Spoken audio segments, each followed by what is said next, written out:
আসসালামু আলাইকুম বিয়াজ, আপনারা দেখতে পাচ্ছেন এই যে আমাদের ম্যানুয়াল মেশিনটা ডেলিভারি হচ্ছে ট্রান্সপোর্টে।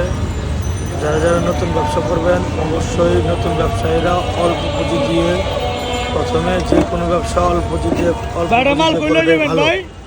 ওই পরিপ্রেক্ষিতে আপনারা প্রথমে হাইড্রোলিক মেশিন না কিনে ম্যানুয়াল মেশিন দিয়ে ব্যবসাটা কিভাবে চলবে বা লাভবান হবেন কিনা, লাভ করতে পারবেন কিনা সেটা বোঝার জন্য হলেও অল্প টাকা দিয়ে ব্যবসা শুরু করতে পারেন।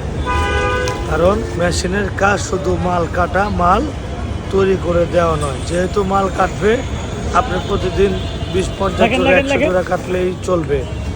বড় বড় মেশিন দিয়ে 1000 জোড়া কাটা যায়, কিন্তু আপনি কিন্তু 1000 জোড়া তৈরি করতে পারবেন না।